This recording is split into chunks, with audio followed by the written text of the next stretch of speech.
World Jam Global Radio. This is clarity. Yeah, I'm finna handle that right now. Yeah, I see it. Yeah.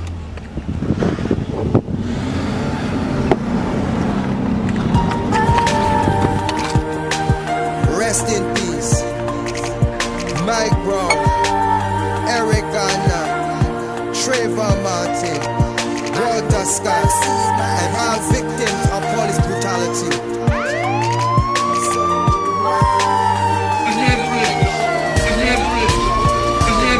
I can't breathe, I can't breathe, I can't breathe, I can't breathe, I can't breathe.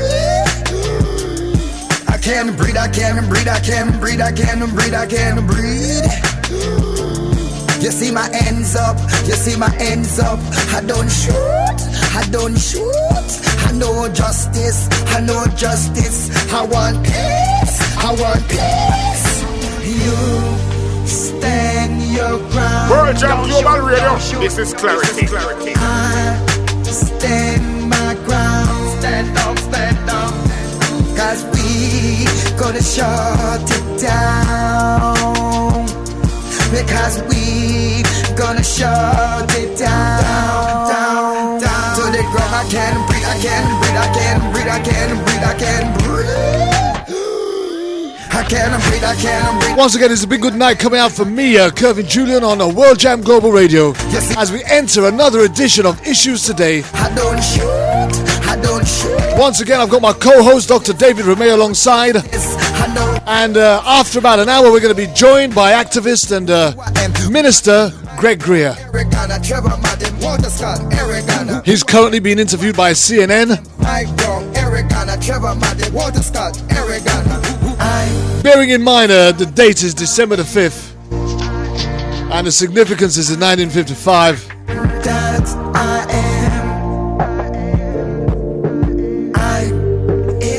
You actually had Rosa Parks. Rosa Parks. I do have a friend called Rosie Paris, actually. But Rosa Parks, who refused to get out of the back of the bus. It's the anniversary of the Montgomery bus boycott.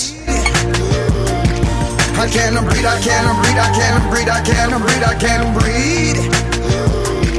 You see my ends up, you see my ends up. I don't shoot, because we gonna lay on the ground. We are having a couple of technical difficulties. The weather is pretty bad here in the UK right now, a bit windy. Latest news was earlier this afternoon, a 90-year-old man died when a gust of wind threw him into the side of a bus and unfortunately took his life. This is not in jest, this is a very serious incident that we've had here in the UK today. There is weather warnings, floods, strong winds. So take care and look after one another out there today. You see my ends up, I don't show. I know justice, I want peace, You stand your. But myself and Dr. David Remey, we're going to be reflecting on recent news. Stand up. You stand your ground. Don't shoot. I stand my ground.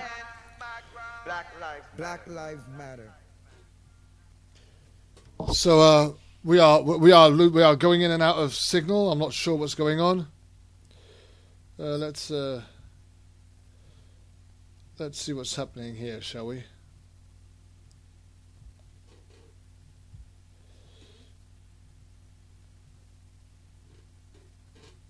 Bear with me. We're trying to. Well, it looks like I've got no signal.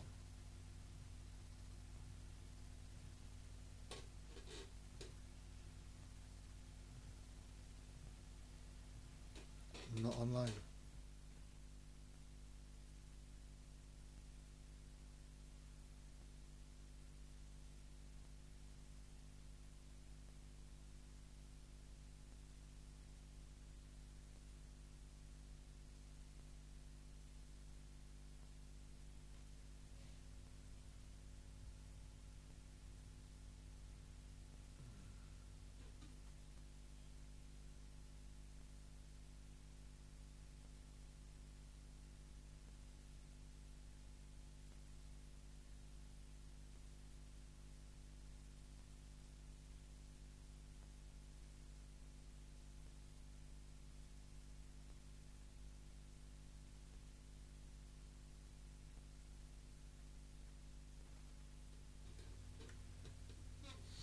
All right, we're trying to get the line back for you. Bear with me.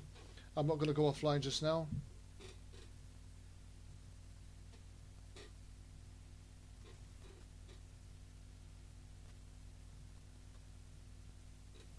What is happening?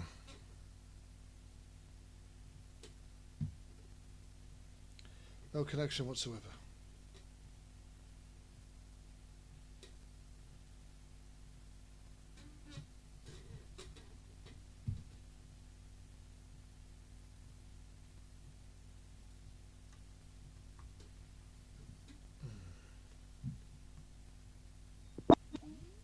Hello? Hello, can you hear me now?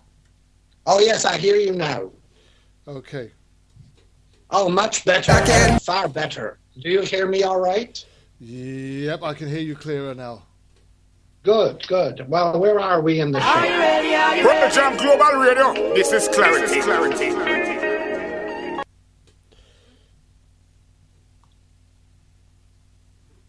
Right. Just having to refresh, David. Bear with me. All right. For some reason, we're losing our signal. All right. For some reason, we're losing our signal. It looks All like right. I think we're back live now. For some Good. we're back live now. Yeah, it's okay.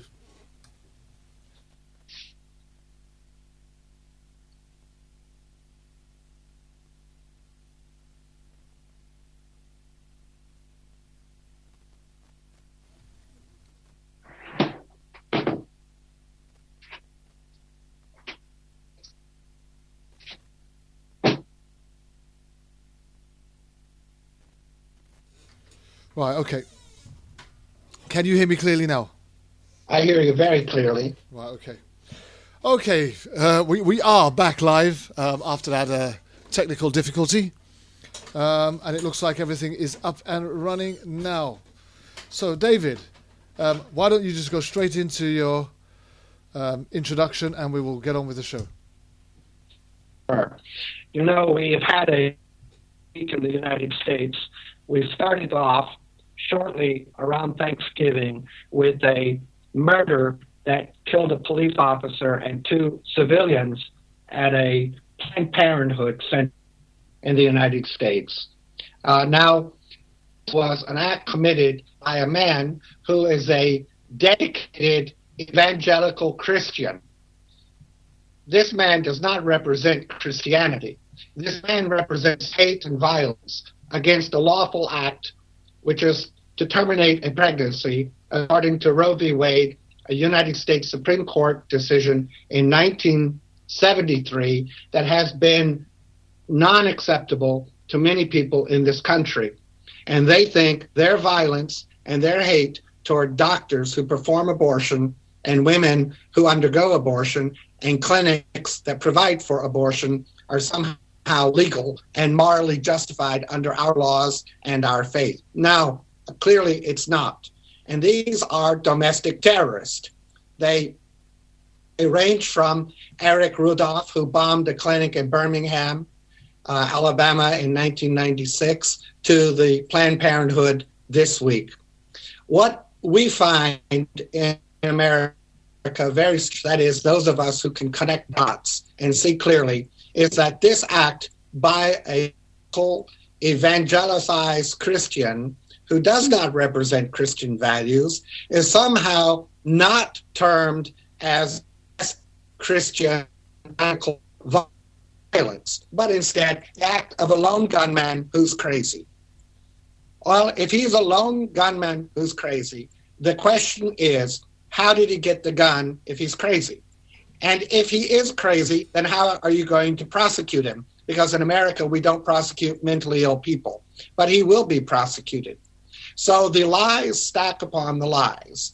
And while a lone gun woman from Pakistan with her husband, whom she evidently radicalized in California, commits a mass murder in San Bernardino this week, the minute that happens, it's not a matter of a person who happens to be Muslim that committed a crime, who's crazy and had a gun. No. This is radical Muslim. This is radical Islam in the United States. This is an attack by ISIS upon the United States. No, it's not. This man, Saeed Farouk, is an American-born citizen. He is born in the United States of America. Now, Chris Christie has come out. He's the governor of New Jersey, who was a prosecutor named in large part because he bundled. That means he went around to a lot of people and gathered a huge amount of money for George Bush's election in 2000, in which he was ultimately appointed by the Supreme Court president, even though Al Gore had 500,000 more votes than did he in the United States. This Chris Christie has said, this is the first attack upon America by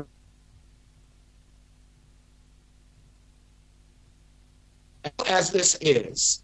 Under 30 casualties in this situation, counting dead and wounded, does not equate to 3,000 Americans and foreigners in the World Trade Center of 9/11 and the Pentagon on an airplane that was downed in Pennsylvania. You cannot compare in any fashion or form 20 people being killed in San Bernardino with 9/11 and an attack by terrorists, all 19 of 20 who are from Saudi Arabia. Now, in this case, the woman is from Saudi Arabia. So it seems to me that the real issue here is this radical Islam or is this radical Saudi Arabia and the United States of America? And if Mr. Christie, the governor of New Jersey, thinks somehow that this is radical Islam, how does he deal with the fact that Saeed Farouk is an American-born citizen?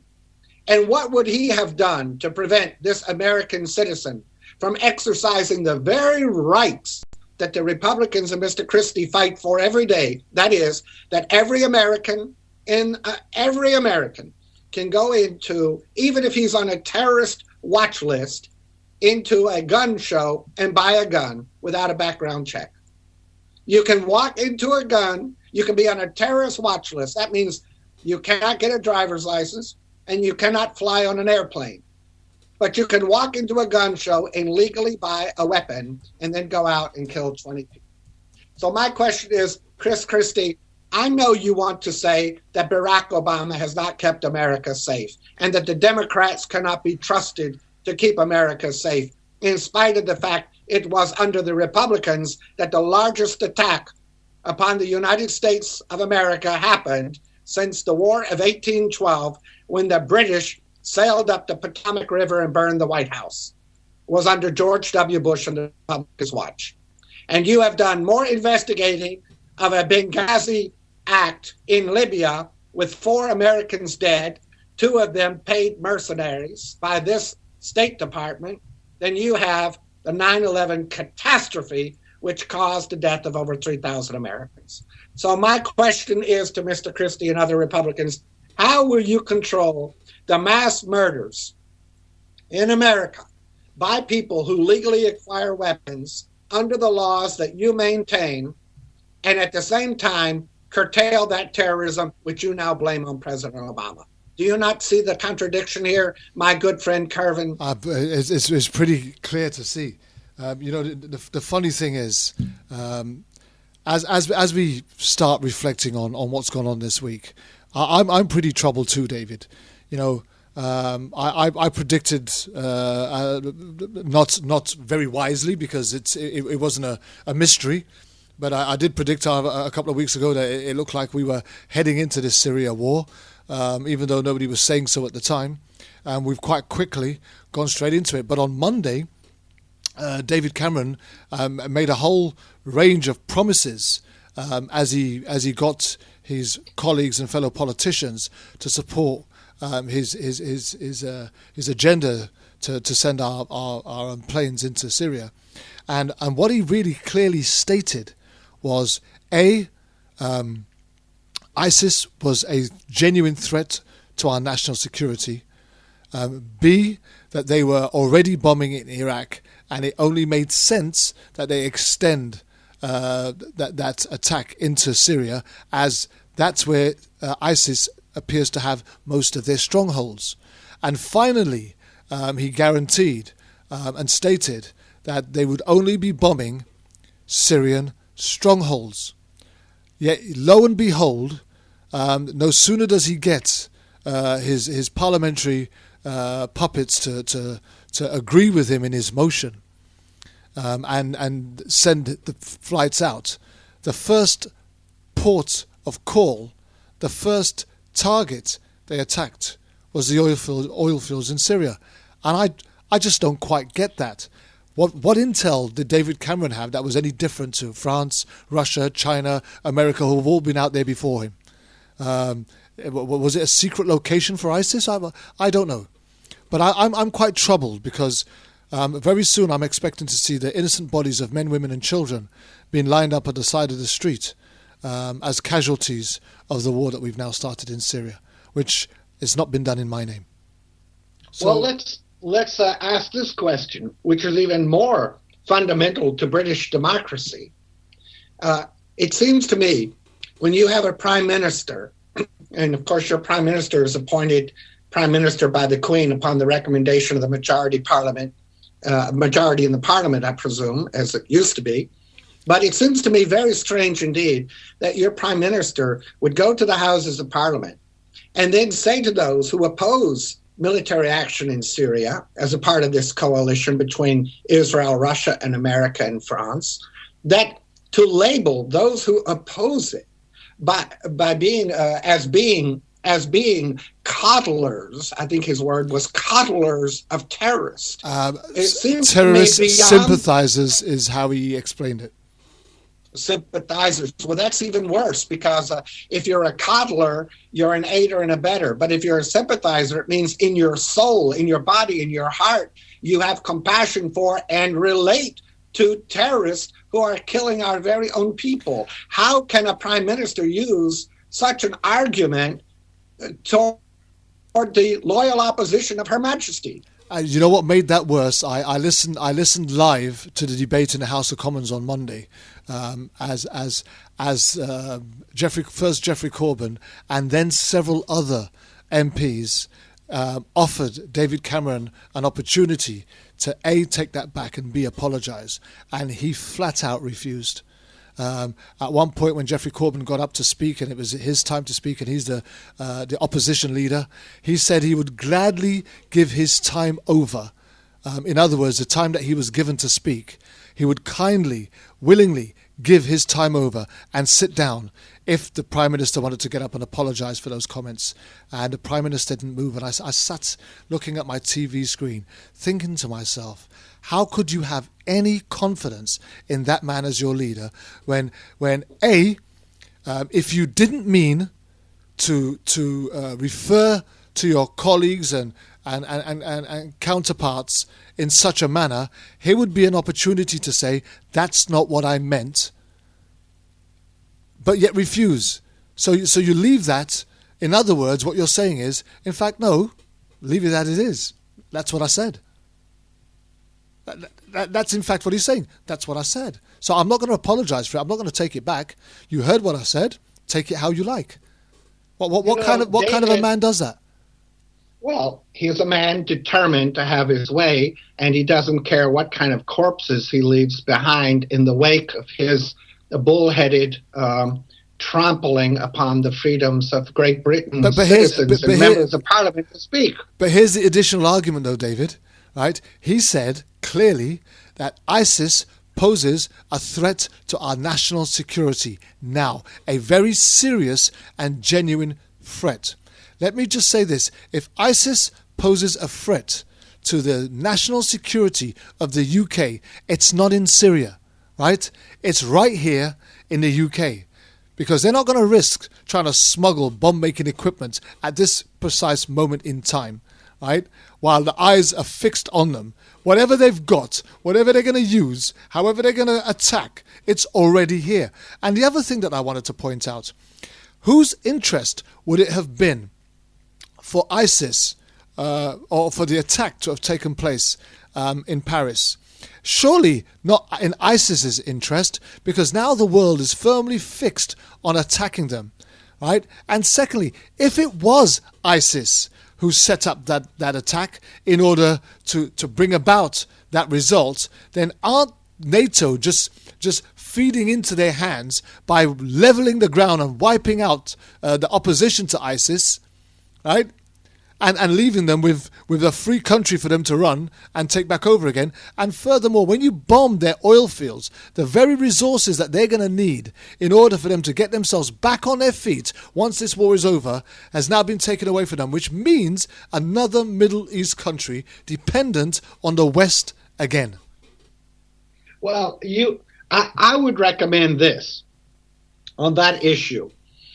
I am convinced that these little fights and battles and, they take lives, and nobody can minimize the lives of the people who are lost in these terrorist attacks. They're meaningless. Many of these are the result of other powers using their influence and their sway in the intelligence world to achieve certain ends. Now, I know that sounds very misconstrued and said unclearly, but let me be very clear. After 1948, when Israel was founded and acknowledged by the United Nations, largely because of the United States President Harry Truman in opposition to the Secretary of State General George Marshall, the problem with Israel was one of demographics. There were too few Jews and too many Palestinians, and that frightened the Zionist government.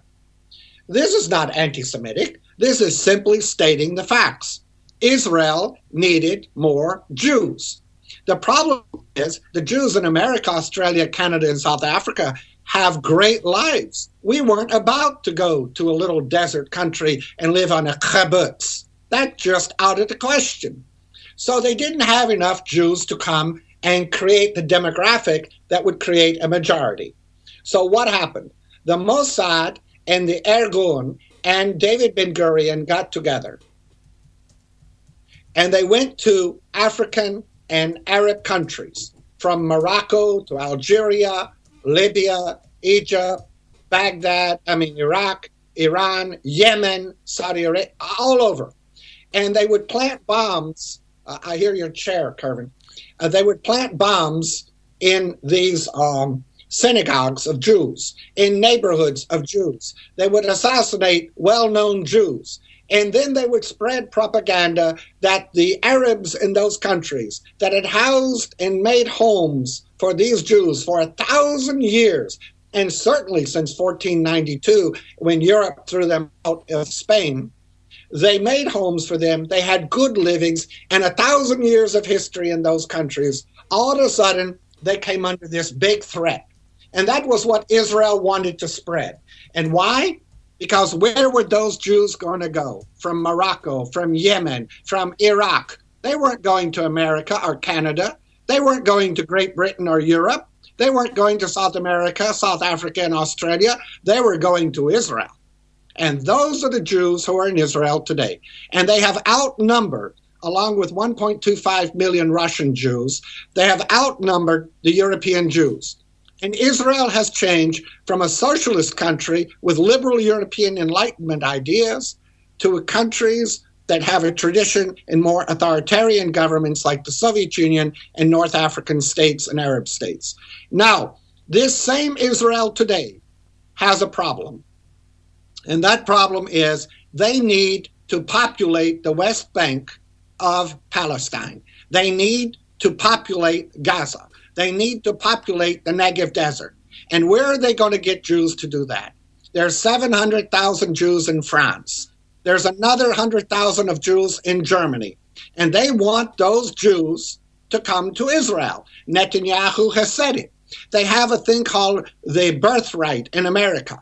And they, contrary to an agreement that David Ben-Gurion made with the Zionist leaders of America when Israel was formed, led mainly by Justice Louis Brandeis, one of the most famous people in America who was Jewish, first member of the Supreme Court of this nation appointed by Woodrow Wilson, who was Jewish. They made an agreement they would never try to recruit American Jewish children to come to Israel. Today, it's a full-fledged activity. They have birthright, they have incentives, they have school exchanges, they have all kinds of activities to get Americans to join the Israeli Defense Forces to marry Israeli citizens, to go to Israel, and to repopulate those areas. The largest fanatics in the West Bank of Israel today, of Palestine, are American Jews. Do you remember the fellow who, with his two religious freaks, went into the West Bank and they saw a 16-year-old boy, Abu Khabir, and that boy looked a little bit gay in their mind. In other words, they called him gay. And all over the social networks of Israel, they called him a fagally, a faggot, a queer. Yeah, I remember that. All these horrible things. He wasn't gay. He was 16 years old, for God's sake. He weighed 117 American pounds, probably less than 8 stone in Britain. All right, so he goes over there. They kidnap this boy. They take him to a forest. They make him drink 3 bottles of gasoline, Coca-Cola bottles of gasoline. They then light him on fire. The man who did that, the man who led that, was the grandson of the Brooklyn American rabbi Meir Chaim, the very man who called for the assassination of Yitzhak Rabin. These are the fanatics coming out of America, brainwashed by the Israeli Mossad and other agencies to go to Israel and say that somehow God has a real estate office, an estate service, and God has written a deed and drawn out the property lines for the state of Israel, Eretz Israel. This is a joke. This is an insanity. This is tolerated in America. And when Abu Khabir was brutally murdered in this fashion, nothing was done for his good honor. Now, when those 3 Israelis, one of them had a dual citizenship with America, were kidnapped, the United States Senate voted unanimously to give $5 million to anybody who found out who kidnapped those Israelis. Now, I don't know who claimed that money, but the point of the matter is, why does America bend over backward, jump up like a jack-in-the-box to do anything these Israelis say to do in favor of terrorism that we would condemn were it from anyone else on earth? Now, what does that have to do with your question? It has to do with this. Do not think for 1 second that the terrorist attacks in Europe are not related to Israel's demand that the world recognize its illegal annexation in 1981 of the Golan Heights. The Golan Heights are the water source of Israel's drinking population. They need that water. They need to control the Sea of Galilee, the Kinneret Sea. They need to control the borders around it. They need to control the 3 tributaries of that lake. The agriculture that they're growing and selling in Europe today from the illegally possessed Golan Heights. They need to be within 60 miles of Damascus. They are not going to give up the Golan Heights. And as long as Syria and ISIS were destroying each other, that was fine with Israel. And when America proposed in 2014, under Obama, to go over there and take out Assad after he used gas on his own people, the Republicans supported by Israel in the Congress unanimously voted no.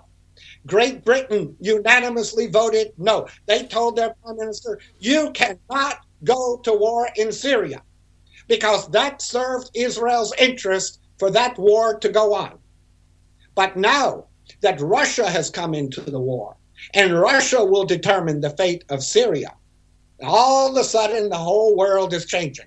Israel joined in with Russia. America, France, and Britain are together now, and they're going to control the situation, because the biggest fear on earth would be that Russia would finally control Syria 100% and then demand the Golan Heights be returned, and Assad would have the Soviet Union, the Russia on his side in demanding that land be returned, and that would pit America and Israel and Europe against Russia and Syria and China and Iran. And that is a potential catastrophe that the world cannot handle.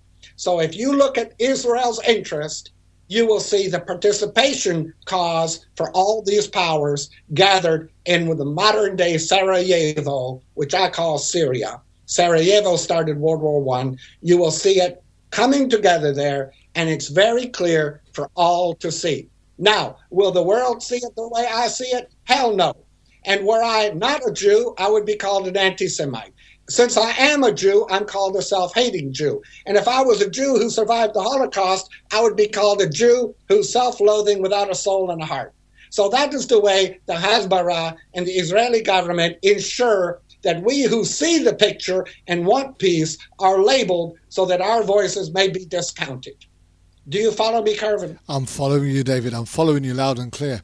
I'm so disheartened because I think we've made so much strides towards peace in many areas of our world and our lives, and I'm just watching it being dismantled bit by bit by what can be only described as man's greed once again. This was not the world. Kervin, he who controls the information controls the war. I have Hasbara fighting me all the time on Twitter. I don't have many. I have a little over 14,000 followers. But every time the Hasbara attack me for some personal reason or some other godforsaken reason, I gain another couple hundred followers per day. Why? Because I am convinced that Hasbara, which is the propaganda arm of the Israeli Ministry of Propaganda, I am convinced the more hatred and the more vitriol they spread against those of us, especially Jews like Noam Chomsky, Norm Finkelstein, Max Blumenthal, and others, and David Romay, the more they spread hatred against us, the more people begin to see the truth. Now you take Julian Assange. Julian Assange, like Edward Snowden, did nothing more than reveal the crimes of the United States military forces and government in Iraq. They revealed how in Afghanistan and in Iraq, people were tortured, assassinated, targeted for assassination, homes were destroyed. All the Mossad methods and the IDF methods were employed by the U.S. Armed Forces, who were advised by the Israeli forces secretly. Now, all this happened. Julian Assange from Australia, not subject to American law, not an American citizen, nor a subject of the United States. And this is the odd thing, because American senators want to put him to death as a traitor. How can you betray a country you have no allegiance to? That's just, as like, I'm going to shoot Hitler. He betrayed America. Yeah. Shut up. Okay, so the point of the matter is Julian Assange obtained this information and revealed it. Immediately, American elected officials called for his assassination, his death on spot. A former CIA director, who happens to be Jewish, not that that has anything to do with it, but he actually said that the minute we touch Julian Assange, he should be assassinated. And the same with Edward Snowden. Now, what happened? Julian Assange went to Stockholm. He's a young man. He's good looking. He has a sexual libido. And he met two girls. He paid them for their services. Well, after he paid them for their services, one girl was concerned because he didn't use protection. And she went to the police and asked the police to have him make an HIV test because she wants to make sure. The police immediately contacted the American embassy, who contacted Langley in America and had Assange arrested for rape. The girl never accused him of rape, nor did the other girl. They both explicitly said on their Twitter sites, he did not rape us. We only want to make sure he doesn't have HIV because he had sex without protection, and we didn't realize it until it was over. All right, I don't know what they were drinking or smoking, but I'm not a woman, but it seems to me that I know if I have a raincoat on or not. Yeah. Now, the issue is the Americans took advantage of this. The state prosecutor in Stockholm interviewed Assange and the women. And about a month later, he said, there's nothing wrong here. He's free to go. There are no charges in Sweden. So the Americans contacted an agent they have in the Office of Justice in Sweden. This agent, a political figure, contacted the prosecutor in Gothenburg. Now, what Gothenburg has to do with Stockholm, nobody knows.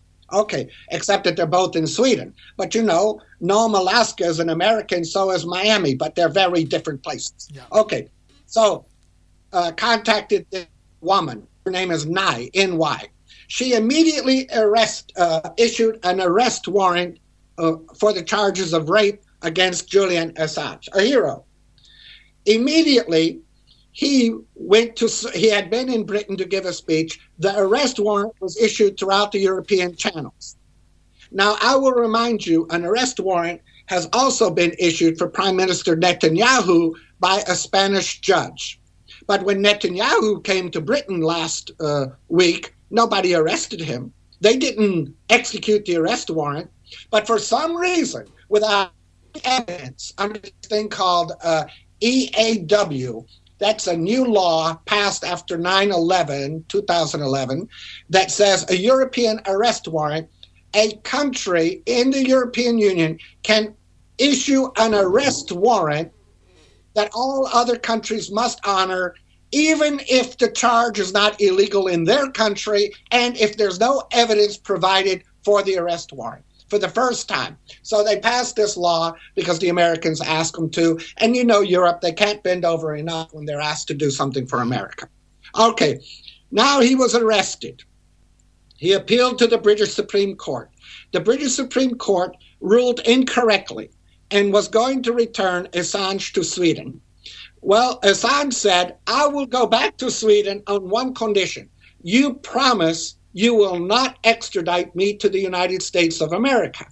Sweden refused to do so.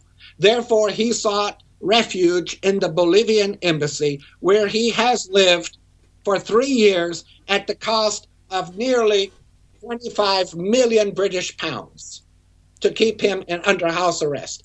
And this man has no justice whatsoever. He has completely been denied his human and civil rights. He has been denied the right to go to the hospital in England to get an MRI examination under threat of arrest if he leaves the Bolivian embassy. There is only one small landlocked country in the entire world, in the high Andes of South America, that had the cojones to tell America, Britain, and Sweden, stuff it like you do your Thanksgiving turkey. We are going to give this man who revealed horrible crimes by the United States and allied countries in Iraq and Afghanistan from illegal persecution by a politically motivated CIA-controlled Swedish prosecutor. Now that is the situation we face in the post-Enlightenment world, where we criticize Saddam Hussein for not letting somebody go on a picnic with a cousin, but we have extradition and we have abuse and we have the denial of basic and fundamental human rights all over the world because of our security state apparatus. Wow. Now, what do you have to say to that? How safe do you feel now? I feel a lot safer dealing with a terrorist than I do with those governments. You know, and that's the funny thing.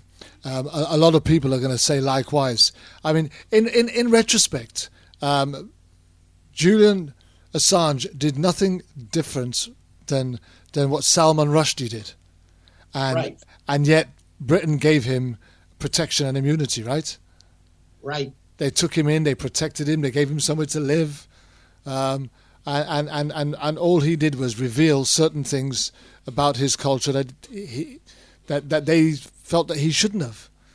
And they called out a fatwa on him, planned to assassinate him at any given point. And add this one.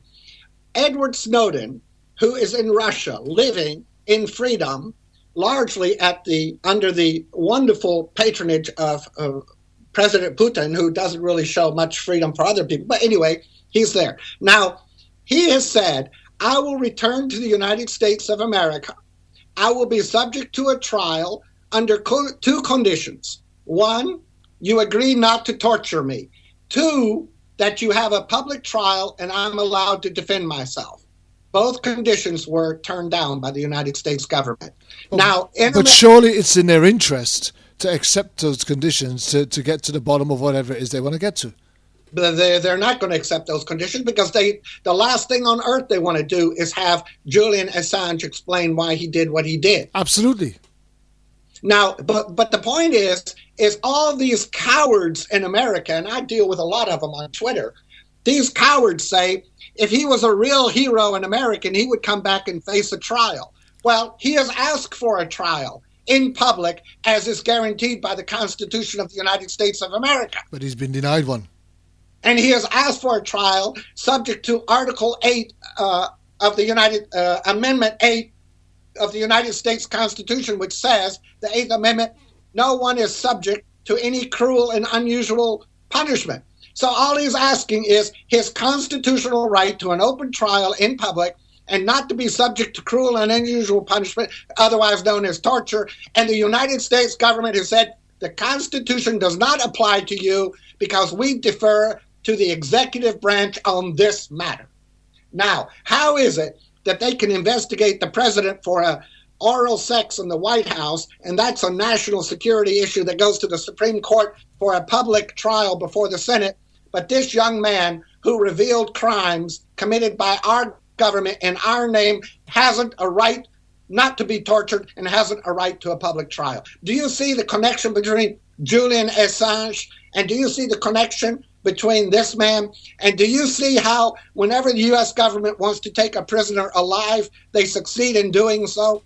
But, for example, like this white guy, how is it that this white guy, Christian fanatic, was taken alive at the Planned Parenthood after killing and taking hostage all these people, including a police officer, but this man and woman in a SUV were shot and killed? Why? Because they don't want them talking. They don't want to hear what they have to say. They don't want to take them alive. They want to shut them down.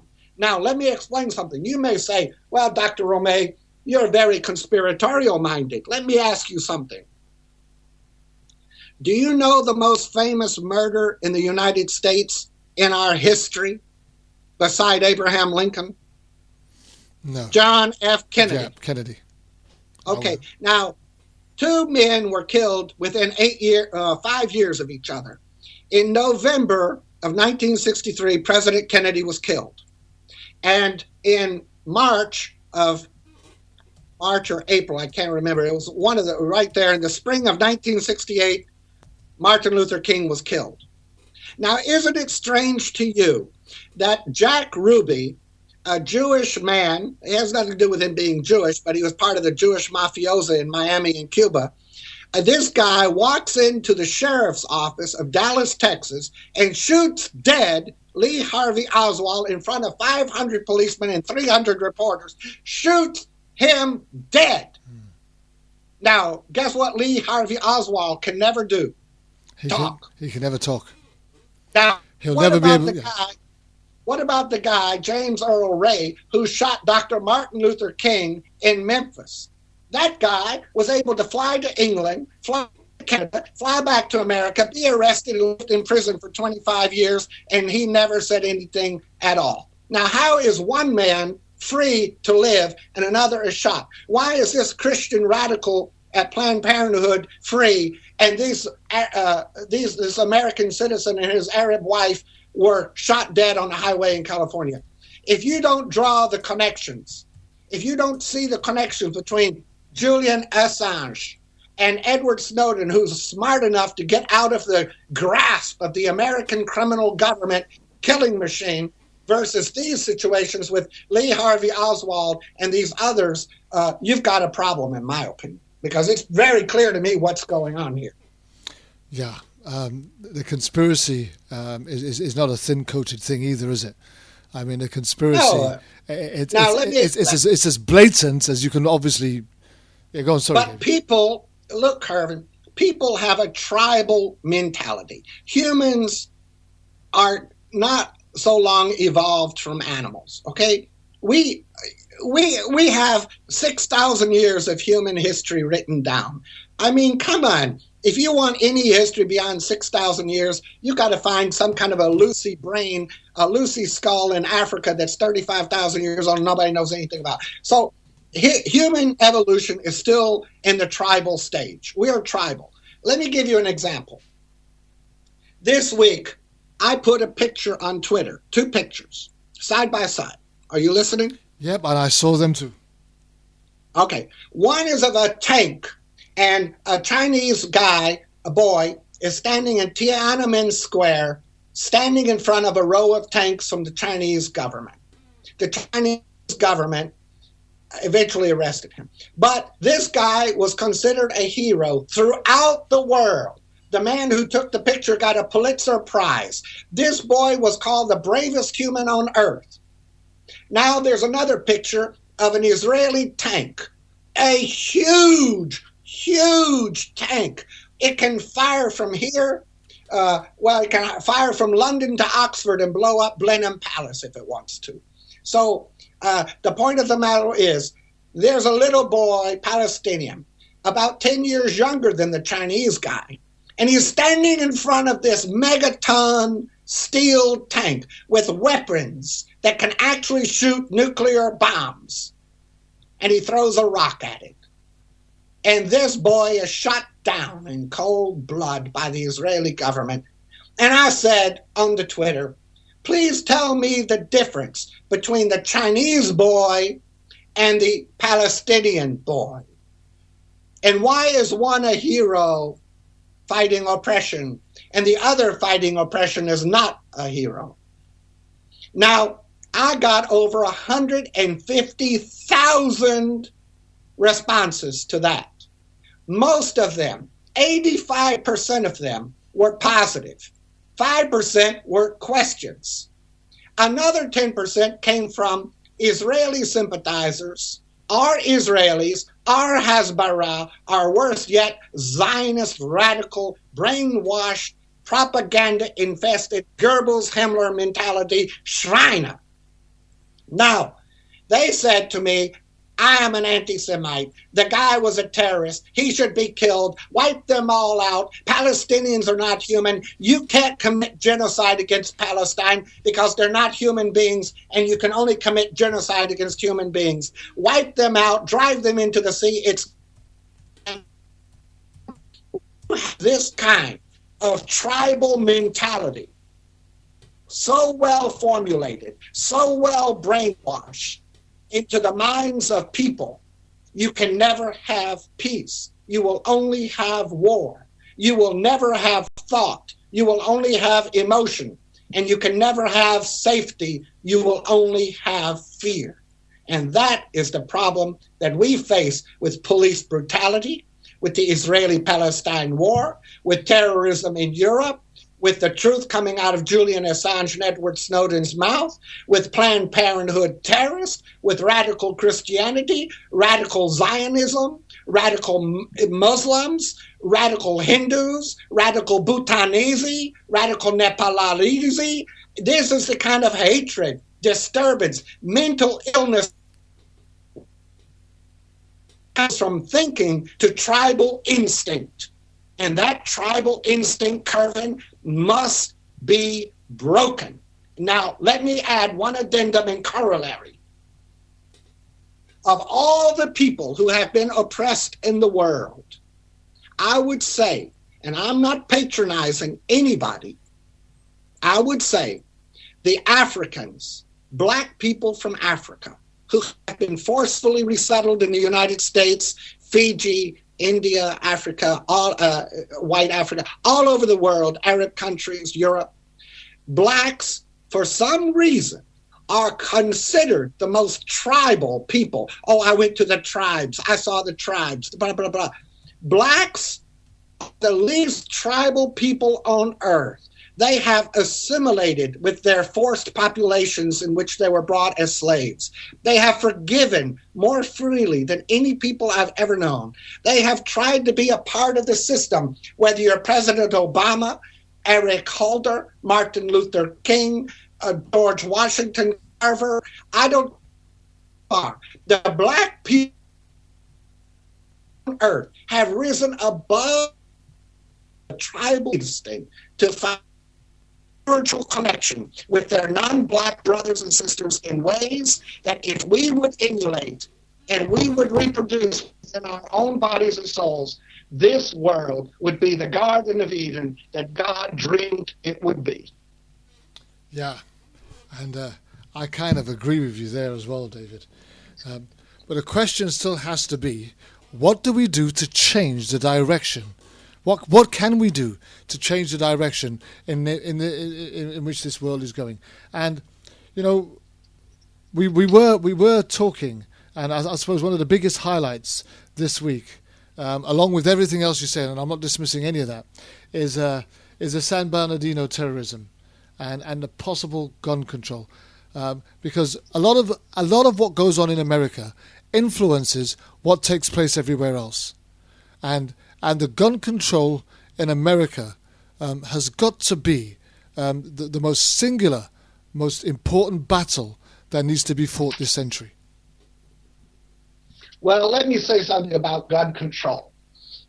If you go to my Facebook today, you'll really see a powerful little elegy I wrote. I call it an elegy because it's like a funeral poem. Did you not put it on my wall? I'm sorry, what? Did you not put that on my timeline as well? I did put it. Do you have it? Yes, I read it. Oh, read it out loud. Okay, 1 second.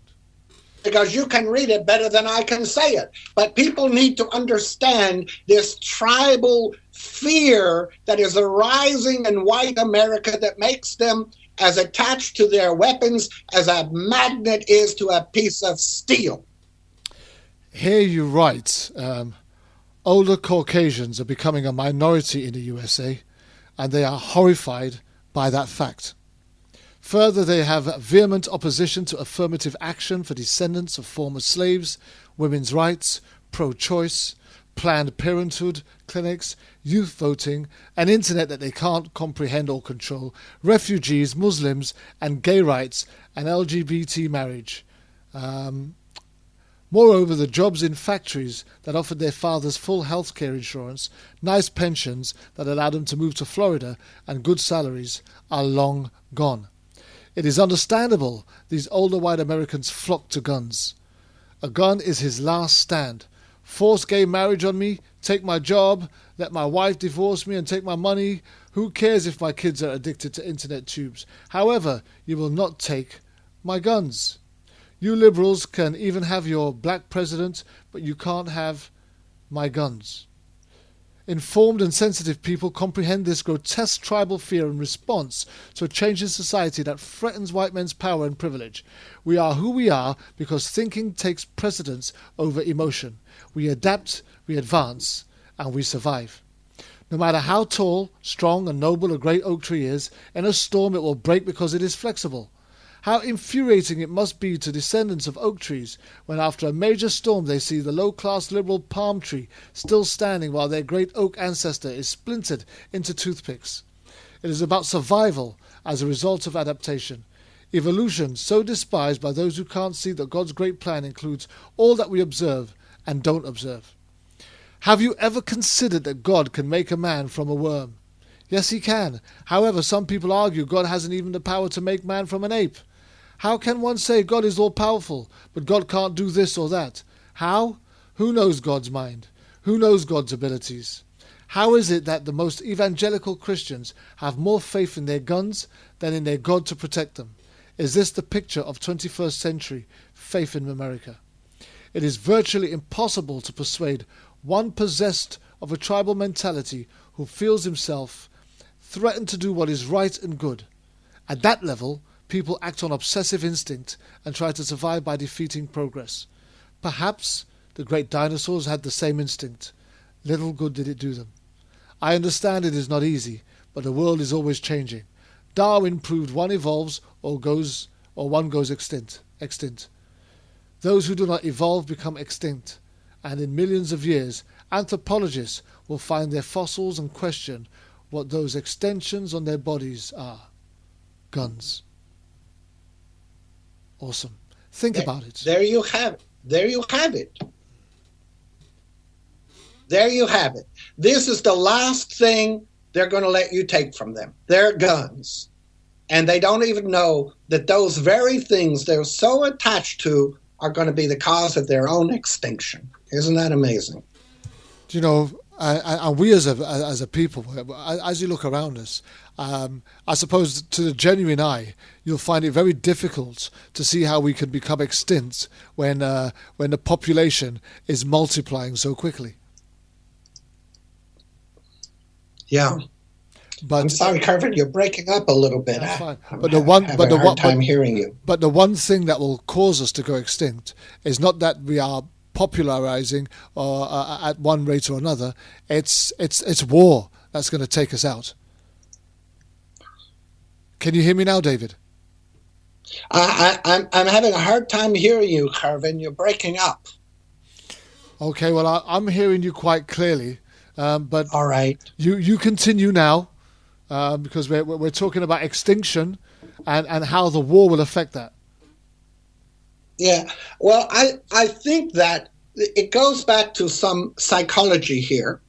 That people fear when they don't need to fear. People want to fear. There's a fundamental difference between a liberal brain and a conservative brain. There is a fundamental difference between a right brain and a left brain. The people who are conservative have a natural tendency to dislike anything disorderly. They like control. They like hierarchy. They're very individualistic. They've made it on their own. They can do it on their own. Their gun is going to protect them from a fleet of Navy ships and the F-16s flying down on their house in Poughkeepsie, New York. But that's not true. And liberals are different. They're more communal oriented. They don't really mind too much disorder. They're open to newness. They don't have to be attached to order and the past.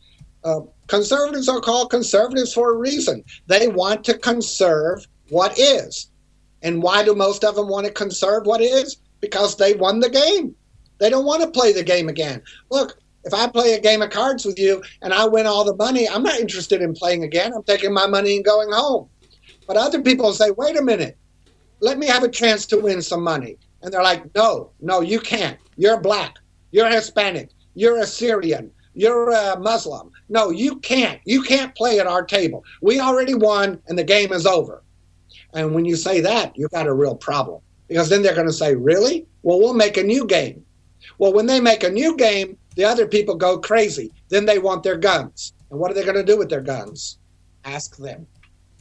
Do you know, one of the things that remains a mystery is whether this is a fight on terror or a fight on religion.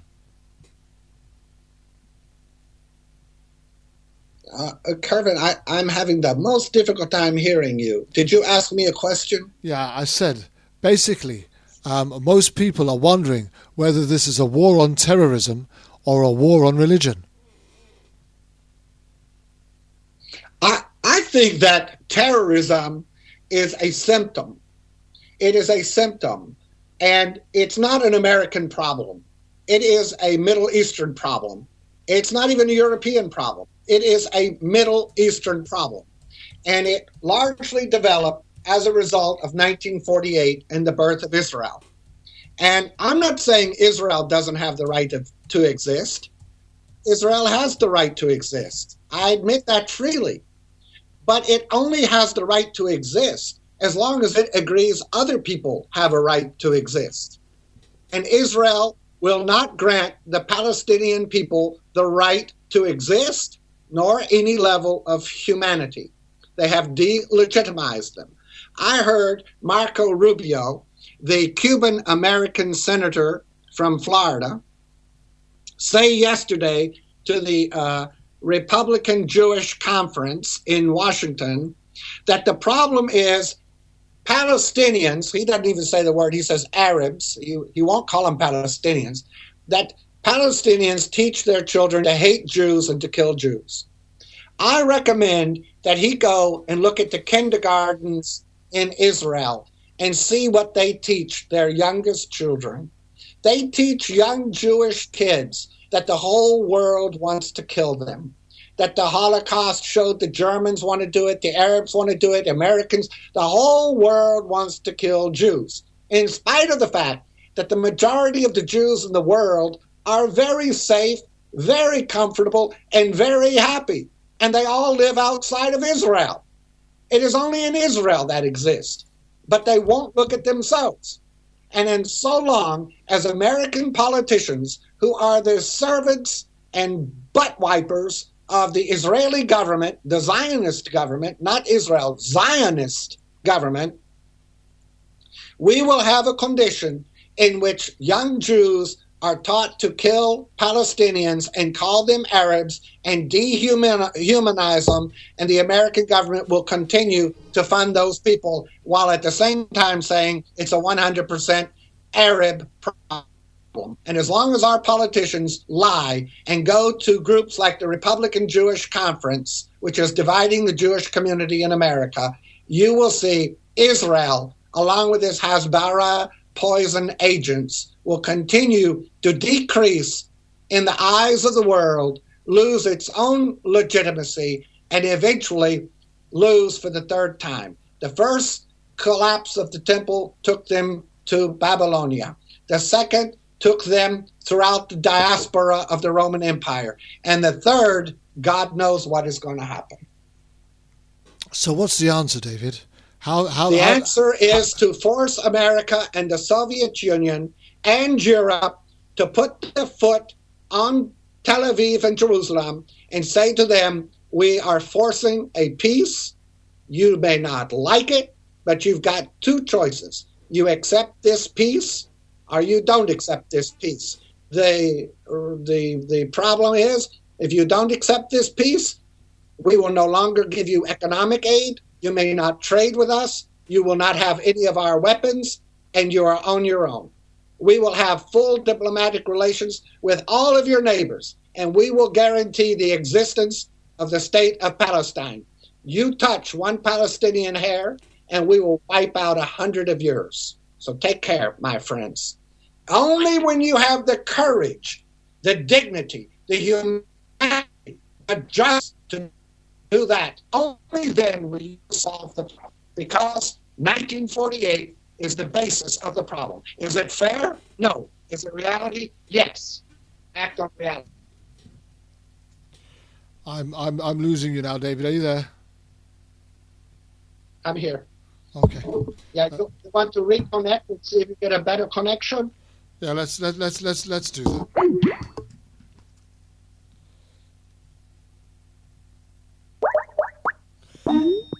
Coming right back.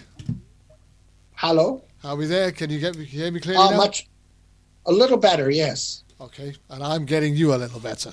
So that's good. Well, I hope you heard the last of what I said. Yeah, I did. And okay. The thing is, it's going to take good people to turn this world around.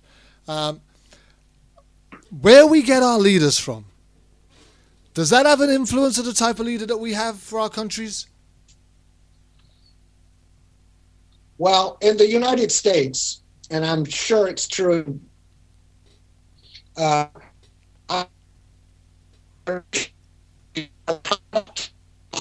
own subsidiary of the elite universities and clubs in our cities which have money. For example, if you look at almost all of our radio and television announcers, if you go to MSNBC, CNN, ABC, any of them, they all have Yale, Princeton, Cornell. They're all Ivy League. Very few are not from the Ivy League. If you take, for example, Donald Trump, he's from Penn. Jeb Bush, Virginia, he couldn't get into Yale, but his brother and father and grandfather did. Jeb Bush. If you look at Ted Cruz, this man is probably the most dangerous man in the world today. I don't think there's a living human being, not even Benjamin Netanyahu, not even Naftali Bennett. I would say this man is the most dangerous man in the world today, Ted Cruz. And where did he go? Harvard University. Now, this man is the son of poor trash from Cuba. I mean trash. His father is a make-believe evangelical preacher who believes all gay people should be killed. All black people should be run out of America. Poor people are poor because they're lazy. this man doesn't want to give health care and insurance to anybody. His son, Ted Cruz, was at Harvard. He was born in Canada. Now, Republicans make a big deal about President Obama being born in Hawaii, which was a state of the United States of America when he was born there. His mother was an American, and they question his nationality. Born in America of an American mother, but they don't have a problem with Ted Cruz being born of 2 Cubans in Canada and now being in America from Texas, going to Harvard.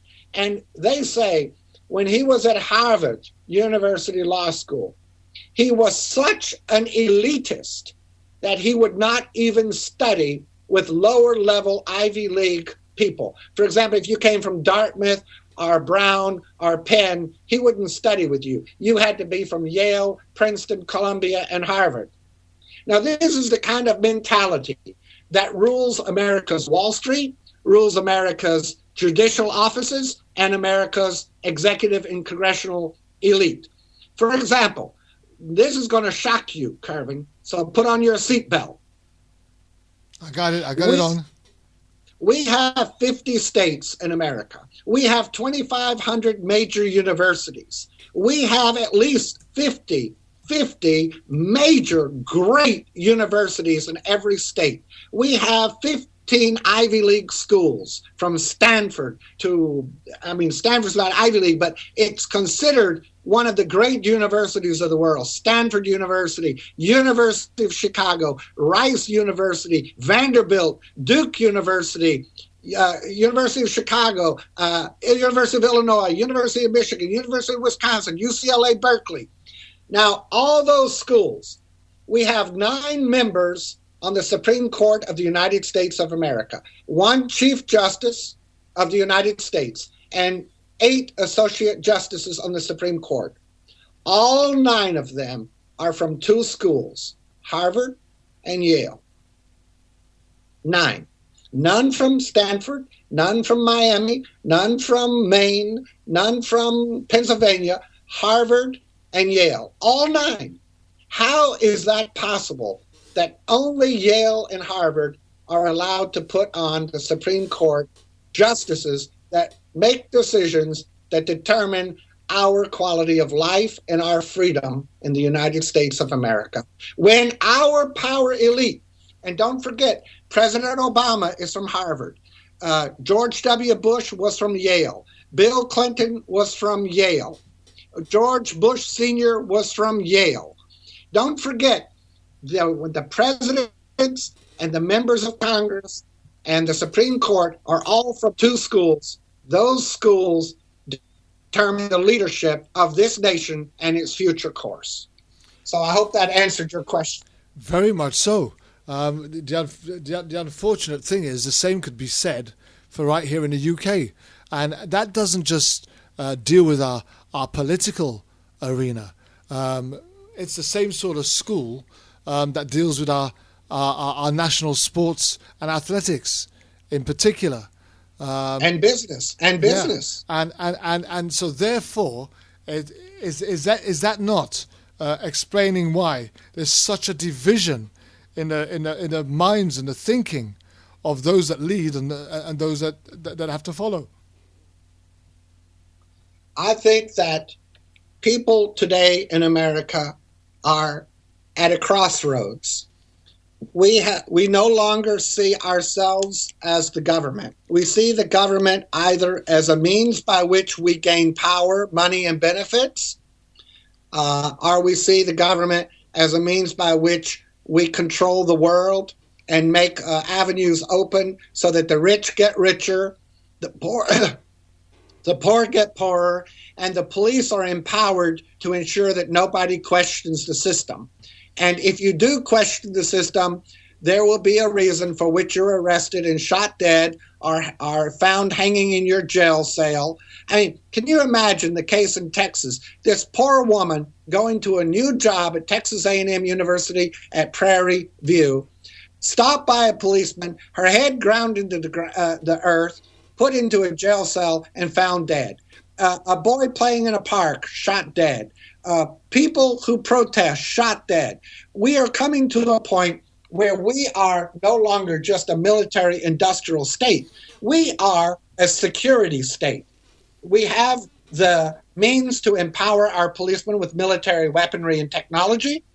And everywhere you go, you are watched. For example, and I know this is true in Great Britain too, the average American, from the moment he leaves his house until he returns home, if he's out for at least an hour in an urban environment, is photographed or videotaped over 29 times in 1 hour. That's almost every 30 seconds. This is just beyond me how this can happen. And if you don't believe it, just watch. Whenever someone is arrested, then they come up with all these videos showing where he bought cigarettes here, he got gas here, he went into a store there, he exchanged money there, he took money out of an ATM there, he crossed the street there. We are watched constantly. And I think we are at a point where our technology, that is our ability to monitor the lives and communications, both mentally and physically, of other human beings, has outstripped our laws of privacy and our sense of morals and ethics.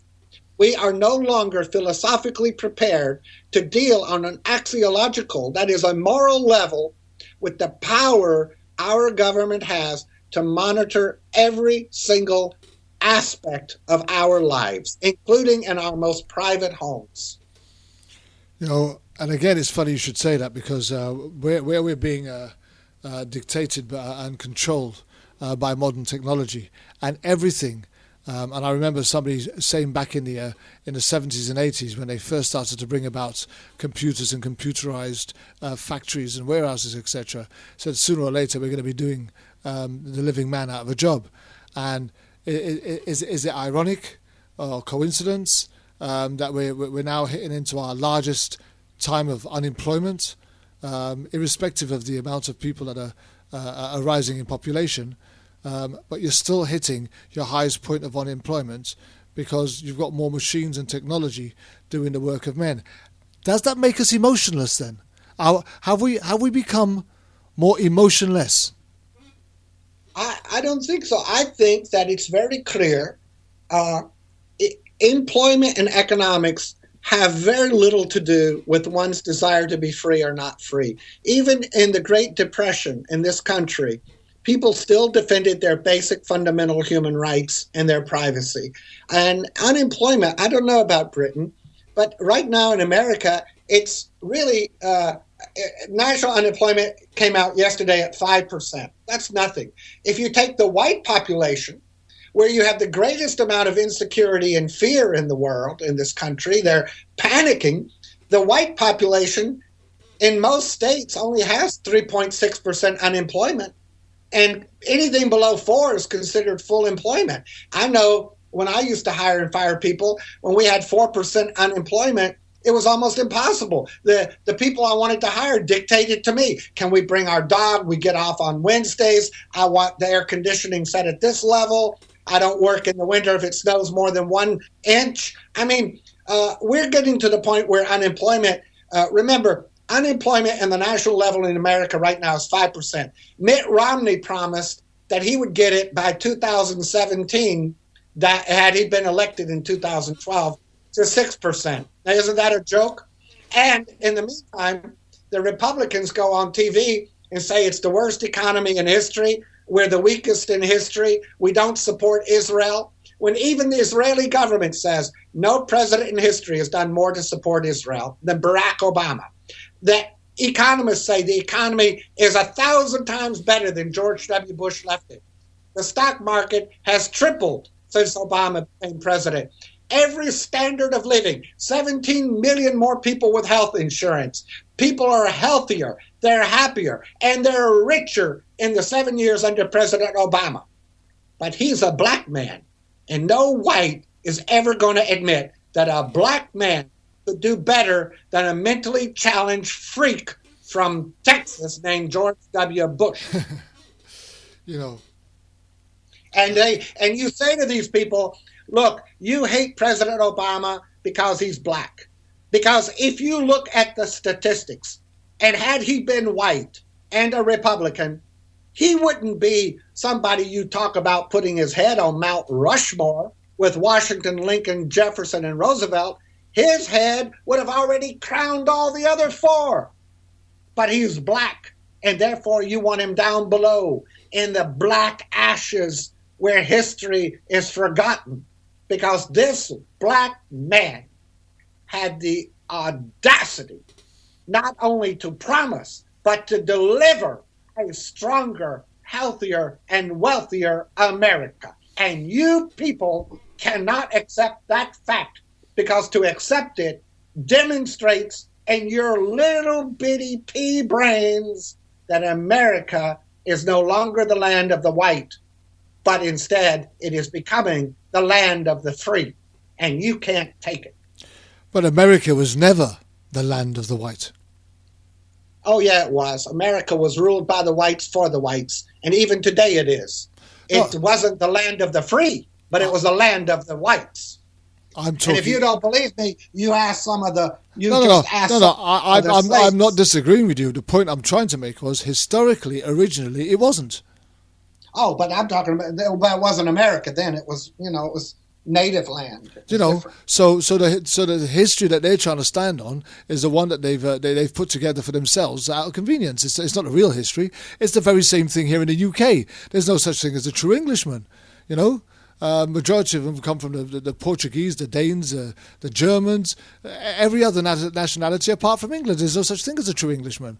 In fact, first of all, the royal family is more German than Germans. Yeah, and on this land here, you had the Celts, the Welsh, and all of them were here and driven up by the Romans up into the hills. Yeah. So of course, that's why you've got Scotland, thank God. But the point of the matter is, America has conducted the longest genocide of a human race of any nation on earth, the American Indian, the Native American. Absolutely.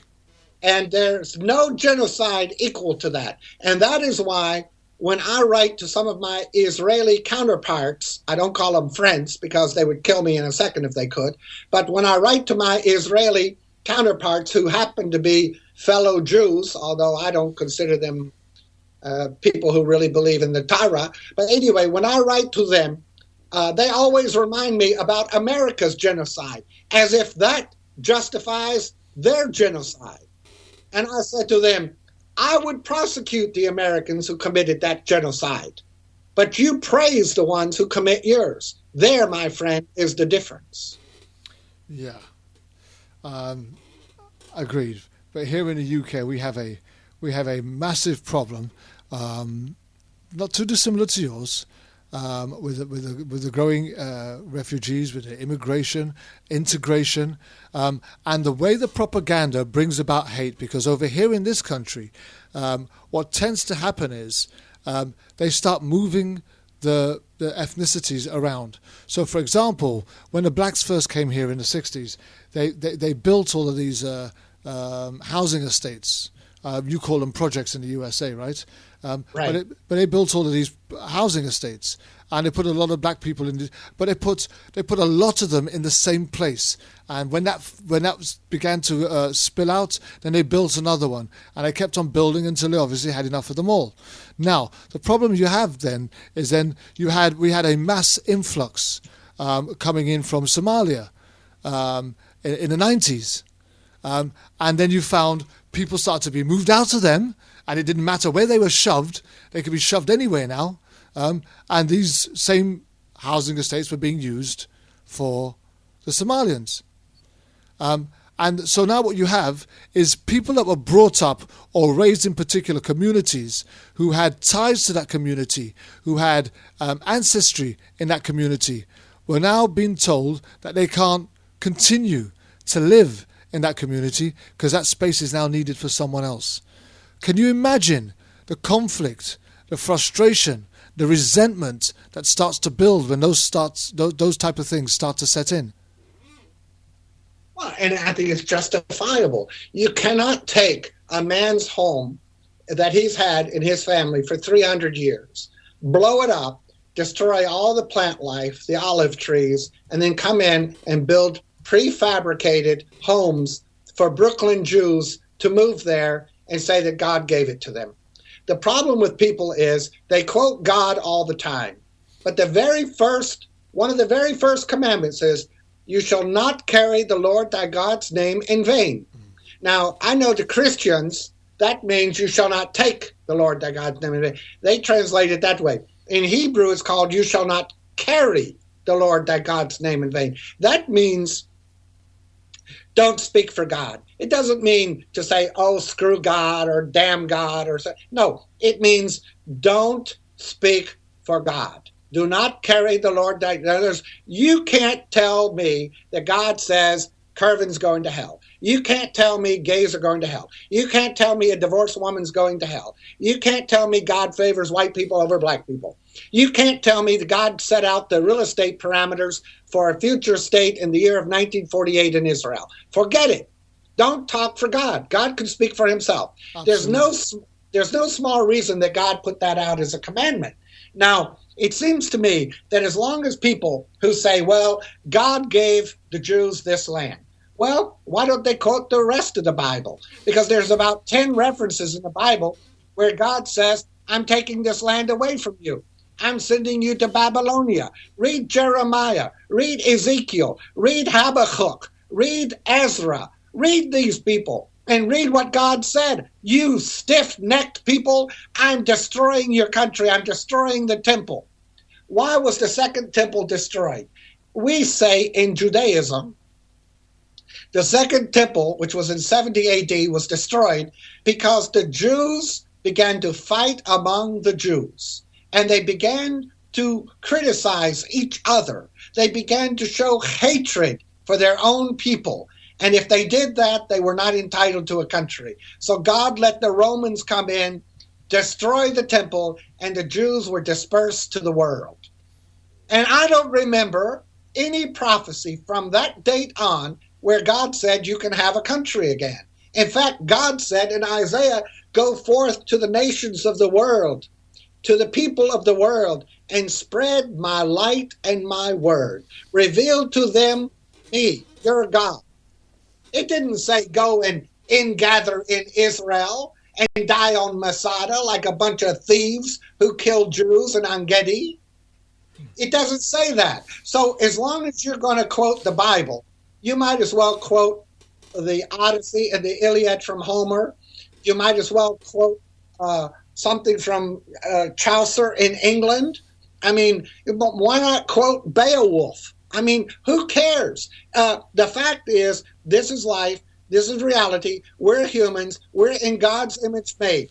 And if you're going to, and I tell my friends at the synagogue this all the time, the problem with Israel is that it has been overtaken by a Zionist who worship a golden calf. They do no longer worship God.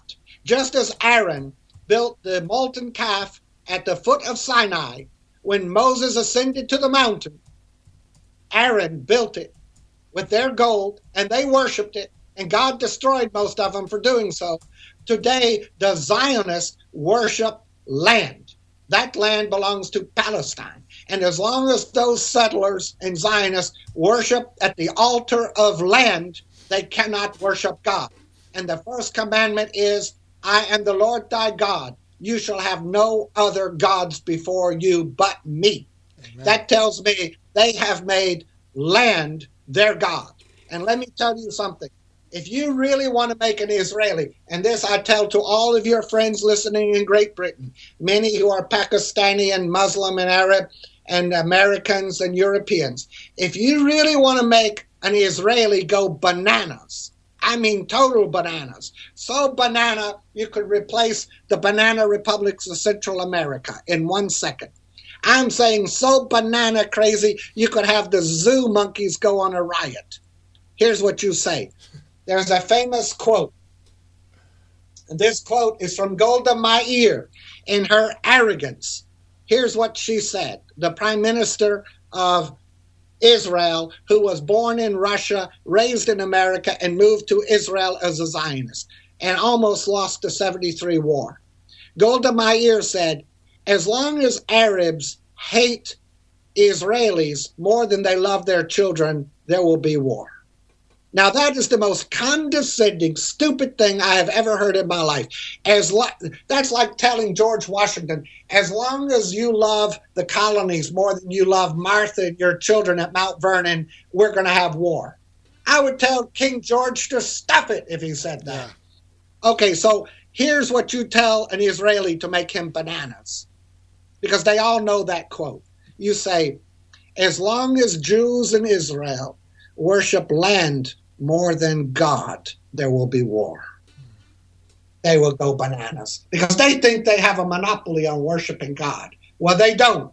And if you want to know real Jews, come to America, come to Europe, come to Australia and South Africa. There you will meet Jews. If you want to know a Zionist, go to Israel. There's only about 10% over there are Jews. The others are political Zionists. You know, and they're hurting Judaism. They're killing us. They're making people hate us. They're making people hate us. I can see just how passionate you are about that. Because I love God. Yeah. I love truth. I love justice. It makes me sick when I see Julian Assange in prison because we have lost faith with our God and our Constitution. It makes me sick when I see Edward Snowden to have to go to the former Soviet Union to seek refuge when he should be held here as a great hero, a Nathan Hale, a hero. It makes me sick that Dick Cheney and George W. Bush can brag about violating the American law, the international law on torture, the International Criminal Court laws, the Geneva Conventions, and torture human beings. It makes me sick that they can do this, brag on it, say they would do it again, and they are exempt from the laws of our country and the faith that we hold dear. That is what makes me sick, that an Israeli can make somebody drink 3 bottles of gasoline and burn a 16-year-old boy to death, his skin melting off his little body like candle wax. And nobody says anything about it. And we have a professor here at Connecticut College, a very private school, $55,000 a year to send your kids there. And we have a professor who said Palestinians are rabid dogs who should be killed in cages until they die. And nothing is done to him because he's a Jewish professor. But if a Palestinian professor said so much as Israel is wrong to be in Palestine, he would be fired on the spot and labeled an anti-Semite. So until we deal with the hypocrisy, that chair is squeaking like something from a Hitchcock movie. I was deliberately trying to avoid you hearing that. I heard that chair squeaking. I thought I was watching some kind of a paranoid Hitchcock movie, and I thought the black birds were going to fly in through my window overlooking the great ocean at any moment. It's terribly sorry. I'm going to have to oil it again for next week. I did oil it last week, but I thought it would have lasted. I have a suggestion. Go buy a new one. I'll send you Hanukkah money. Okay. I'll send you some money on the 3rd day of Hanukkah for your chair, so you get a 3-legged chair. Okay, I'll change my chair. Now, let me say this about police in America. Not all police are bad. I have to say, I have a brother who is a police officer, and he went to a very good university. He could have become a lawyer. He could have become a prosecutor, but he was really dedicated to serving people. And I'm proud of him, though if you read my Facebook, you will see he and I are diametrically opposed. If he's Genghis Khan, I'm Charlemagne. So the point of the matter is, not all policemen are bad. He's a very good police. He has risked his life many times to save other people. He's got awards for that. There are good police officers in America.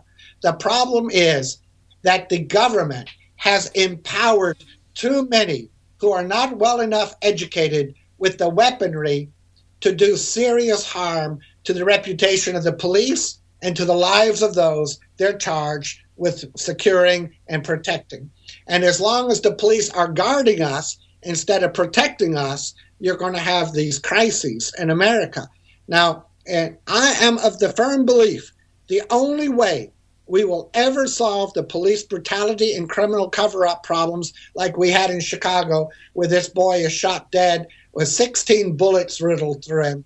The only way we're going to solve that is making these things public through videos and cameras, and then suing the cities until they're all bankrupt. When they're bankrupt, they won't be able to afford new policemen, and that will solve the problem. The other problem will be crime will increase. And then the rich people will understand to preserve what they have, they're going to have to come to terms with the concept that we call the right to life, liberty, and the pursuit of happiness. And that is a concept the richest in America and most powerful are unwilling to recognize, even though it be a fundamental part of the Declaration of Independence that we sent to King George III as a petition for our freedom.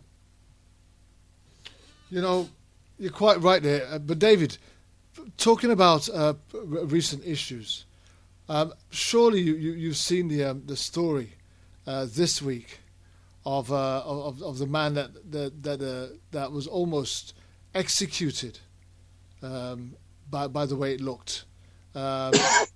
It's the black man that was. Are you talking about Laquan in Chicago? No. I'm talking about.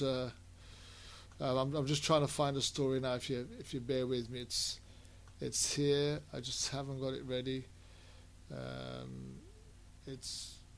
What state was it? Right, I'll tell you now. It's not that one. It's the one that's coming up. Oh, where is it gone? Basically, there was a man, and he was. The picture shows him almost behind a tree, and he's surrounded by about 8 or 9 officers, and it's been referred to as an execution. Wow, I don't know this one. Right, I'd have to know the name. Yeah, it's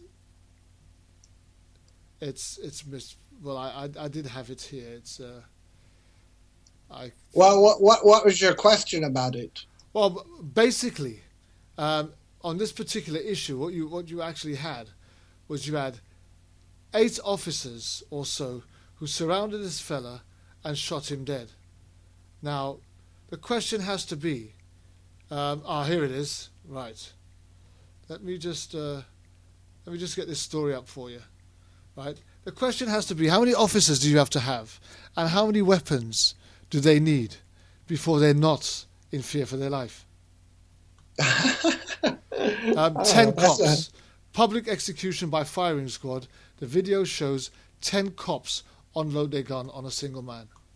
Let me find a state for it. Bear with me, David, because I do think this is an important issue. It was on Wednesday. Oh, go away. My computer's freezing on me. But it happened on pages you would like. I want that to go away also. Are you talking about the one in California? Miami. Oh, Miami. Okay. Yeah. So it was in Miami. Yeah. No, that's not Miami. I think it was in San Francisco, wasn't it? That's the one. Yeah, the one in San Francisco. Mm-hmm. Yeah. Yeah, I know about it. So it was a public execution. Yeah. So how many officers do you need to have to back you up? And how many weapons do you need to have, right, to confront an unarmed individual before you don't have to execute him because you're in fear of your life? Well, this is he was holding a knife, and of course it was an execution. They didn't intend for it to be captured and posted on Instagram as it was. Absolutely. But the question, the issue here is that no weapon was required. All they needed in that guy was to throw a good baseball at him and hit him in the head, and he'd fall down, and they'd pick him up and take him to jail. He could hardly stand. He could hardly stand. They have tasers. They could have tasered him. God forbid, he probably would have died in the weak position he was in. But it's a horrible thing. They didn't have to do it. They did it because they can, and they're exempt from any punishment. That's why. But they don't do it. The picture is absolutely frightening. Yeah. But Kervin, you're missing the point, my friend. As much as I love and respect you, you're missing the point. It is not about this man, and it is not about his knife, and it's not about the alleged crime he committed. This is about the police, with the authority of the people who hired them and promote them and arm them, sending a message of terror to this black man's community. It says to that black community, you screw with us, you stab a white person, you come into our neighborhood, we will execute you, and you can do nothing about it. Now, if I was a black person in Bayview, I would be scared to death. I wouldn't even have a toothpick on me. In fact, I'm not surprised the black people are not running around naked nowadays. But if they did, I'm sure the jealous white cops would think what they have swinging is a weapon. Yeah, I mean, I was watching Straight Outta Compton today. I just felt the need to put that on and watch it. The revamp, the new movie they've done. Well, it's not new; it was recent, and towards the end, they talk about the gangster rap that came with NWA. They refer to it as giving the people a voice, and it was almost a musical civil rights movement. But in that, you saw, and obviously it was a true story, but you saw the way that the police would confront them and others like them. You saw the way that they were handled, the way that they were treated. You saw the way that they would have their coffee or their donuts, whatever it was that they had in their hand, smacked out of their hand. You saw how they were intimidated and pushed physically with the hands of the police going into their chest and pushing them away, and the provocation and temptation that was created in order for somebody to potentially retaliate, knowing that man had his hand on his gun, is a very intimidating place to be, isn't it not? Well, it's never happened to me except when I was in the Army, and I can tell you one thing.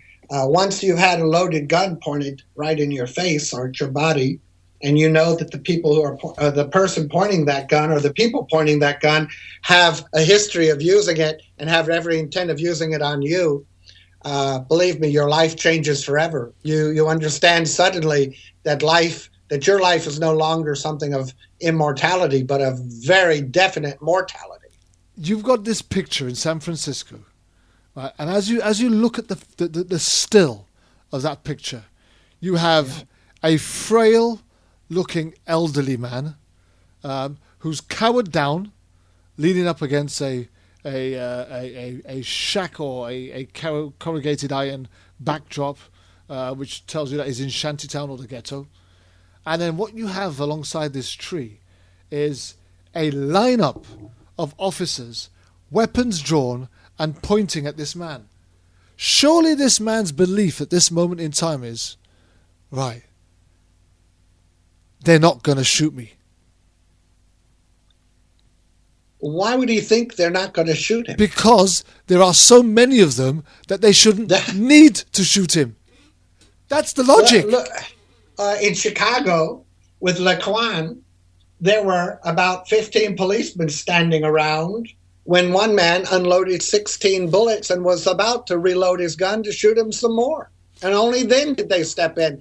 In South Carolina, they took a boy who was wounded, put him in the back of a truck, drove him around a couple hours until he was dead. And 5 officers were part of that. Some of them were black. The number doesn't mean anything. If you understand, and I know you do, you're a very brilliant man, psychology, human beings are not only tribal, but they're also inclined to be like crows. Yeah. When you have a flock of geese and you have a pasture of sheep and you have a herd of cattle, what do you call a bunch of crows? You call them a mob of crows. Yep. A mob of crows. Now, when you've got a mob of crows, and you got a dead squirrel in your garden, believe me, you won't have to remove the dead squirrel. They'll take care of it. And that's what these policemen are. They're a mob. They feed off of each other. They get into a frenzy.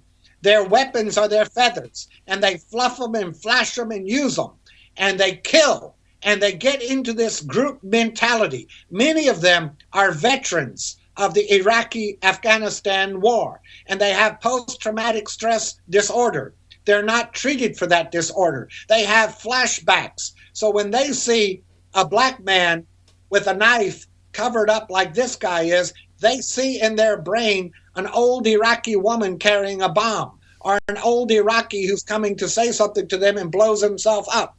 They have flashbacks. They're in the military. They're not accustomed to dealing with civilians. They don't have the same rules of engagement.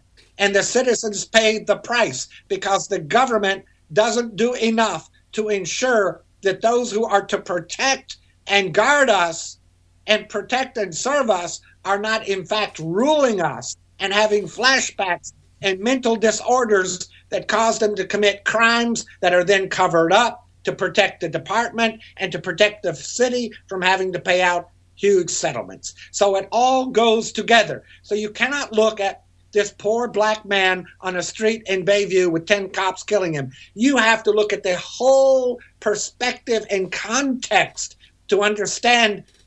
If you're looking at a cougar in a zoo, that cougar just didn't appear there one day. That cougar got there by a lot of different ways. Yeah. And you got to look at it in that way. You know, in Texas, they have a saying, I don't like anything about Texas, but there is one saying I do like. If you see a turtle upside down on a fence post, you can assume one thing. He didn't put himself there. Yeah. Yeah, I get your point. But I look at this picture and I'm horrified because I cannot understand for the life of me, looking at this frail man, the way that it was, that all 10 officers had to unload their guns. Kervin, you have to, let me say this. And let me say this to our listeners, whom I respect, and those on Facebook while following us. We live in a time in which we are seen as cogs in a wheel as never before in the history of the world. And it is because of mass communication and control. We are controlled from our cell phones, our house phones, radar, drones, satellites, infrared, telephone devices, every corporations, we're monitored, your credit cards. If you try to go off the net, it is impossible. You can't make a car reservation without a credit card. You can't get a plane without a credit card. You can't do anything. And as long as they control us like this, we will be in an environment in which we are abused and which we are a part of it. When I see an image like that, I feel bad and I do something about it. I tweet, I write, I demand justice, I get on TV, radio, I do things. But most people don't see that. I hear that chair squeaking. Most people don't. Most people see that and they think it's a show on television.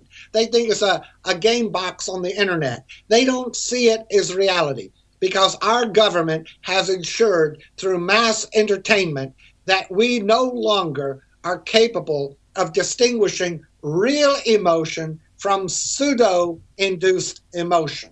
And so when you see somebody blown up on Homeland, you don't equate that to the same as San Bernardino. And believe me, the minute San Bernardino happened, we forgot Planned Parenthood. As soon as Planned Parenthood happened, we forgot Paris. And as soon as Paris happened, we forgot the one before that. I can't even tell you which one it was. So the American people and European people are largely immune from focusing. We are products of a society that is ADD, attention deficit disorder. We are all attention deficit disorder. One commercial to the next commercial to the next commercial. And until we can disassociate ourselves with the controlling factors of the internet, we will not succeed in changing our world. Because Karl Marx said, the opiate of the masses is religion. Well, today, the opiate of the masses is entertainment. It is pure and simple entertainment. I see young kids, 13 and 14 and 15, coming to my home, and they see the thing that happened in San Bernardino or Planned Parenthood or Paris, and they look at it and say, that's boring, change the channel.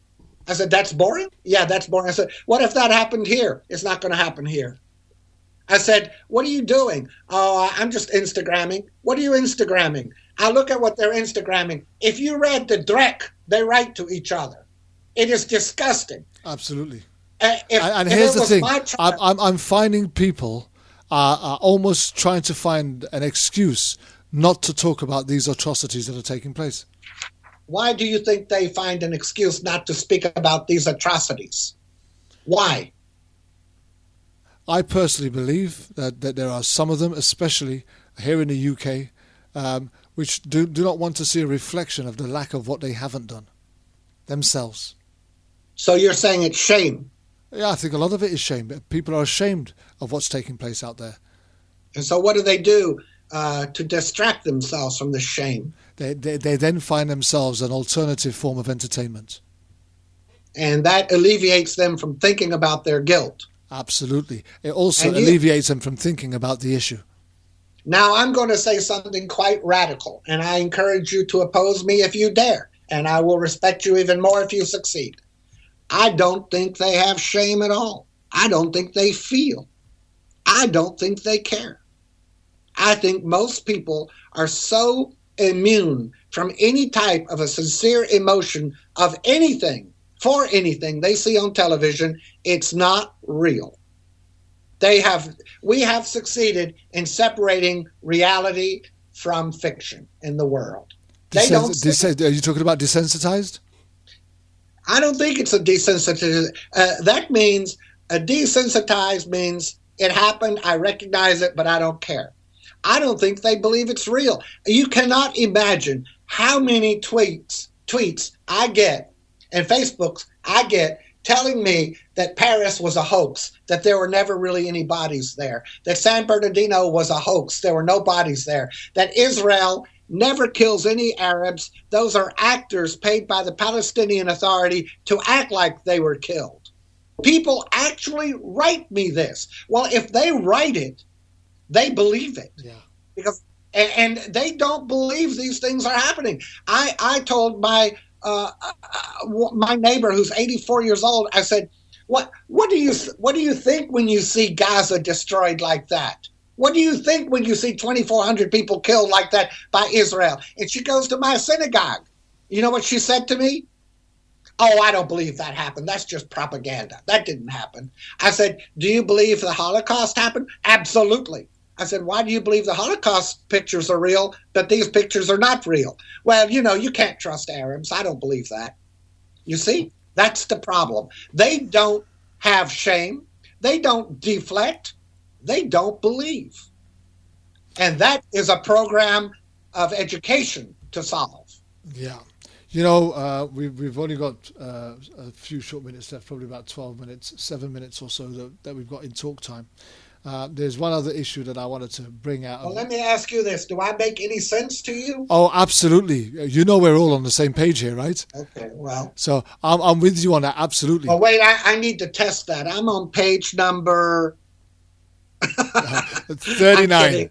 That's a bad year. That's the year of World War II. Okay. Germany invaded Poland in 39.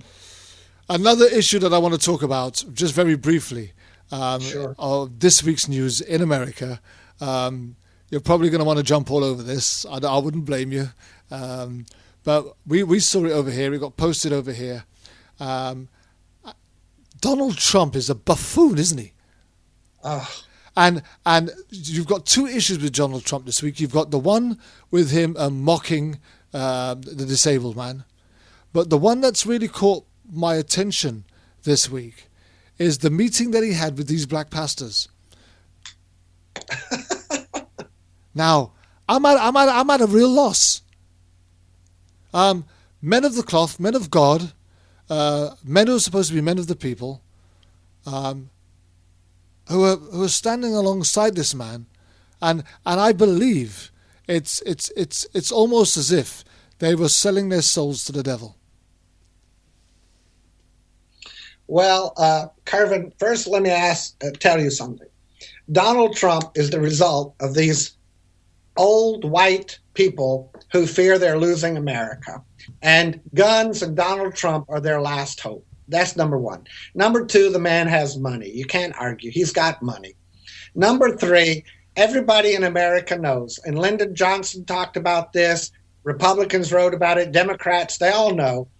If you wanted the black vote in the old days, you didn't go to the black people, you didn't buy advertisement, you went to the black preachers, you gave them a nice donation, quote unquote, and they got their people to the voting poll. And that's how you won. And that's an old tradition in this country. And what Donald Trump did was pull that old, what I call Uncle Tom racism, out of his hat, and he went to these supposed black leaders. I don't think you saw any serious ones there, Al Sharpton or Jesse Jackson or Martin Luther King's family. You didn't see, you saw some entertainers and some fake people, but you didn't see any serious black leaders there. And he thought he could make a donation from his big fat wallet and they'd come out and endorse him. First of all, it would be a waste of his money because nobody gives a darn what those pseudo-black leaders say. They're not leaders. They're just they're whores.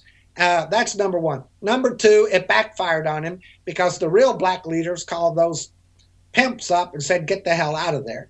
And number three, it's again showing that Donald Trump has this misnomer that his money can buy anybody, even the black soul. Yeah. As long as you see people as a commodity that you can buy and sell, elevate or denigrate at will, you are not a leader. You are a despot. You are a disgusting human being who has no soul in your body. And that's where Donald Trump is. Now, the fact that he is 33 points ahead of Jeb Bush, he's 39 and Jeb Bush is number 3 in the poll. Jeb Bush has 3% in the polls and Donald Trump has 39%. This tells you how far extreme the Republican Party, the party that first put up Abraham Lincoln as a president, has fallen in the eyes of the world. They are no longer a party of America. They are a party of angry, bitter bigots. And I don't care what they do. I have told all my friends, if you say one bad word about Donald Trump, or if you tell anyone to speak badly about Donald Trump, don't talk to me anymore.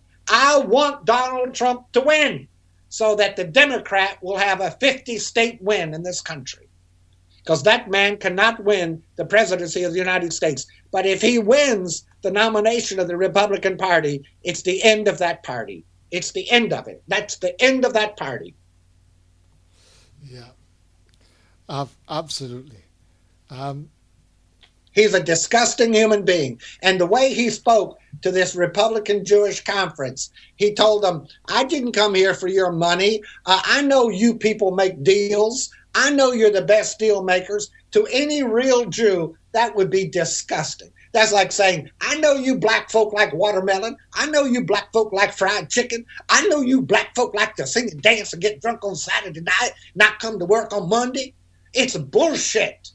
Anybody who listens to that kind of contemptible, stereotypical, insulting, degrading language, and then the ADL, the Jewish Defense League, comes out and says, don't insult Donald Trump for making stereotypes. He only meant them with goodwill. He only meant them with goodwill. Well, let me tell you something so paranoid about a hypocritical double standard of that nature. In Milwaukee, Wisconsin, on Lake Michigan, there is a sculpture. That sculpture has been there for 5 years. It's made by a very, very famous Spanish artist. It's made out of letters. Some Jewish guy went up there and found the letters and put them together in a jumbo mixed soup, alphabet soup, to find an insult for a Jew. Jew is a dog or something, like Jew is fat or something. Do you know the city of Milwaukee took that sculpture down? Now, that is considered an insult when it was just a coincidence. I could put 50 chimpanzees in a room, and if they started typing, I could figure out a sonnet from Shakespeare eventually. You know, Donald Trump is not anti-Semitic when he goes and says things that if I said, I'd be called a self-loathing Jew.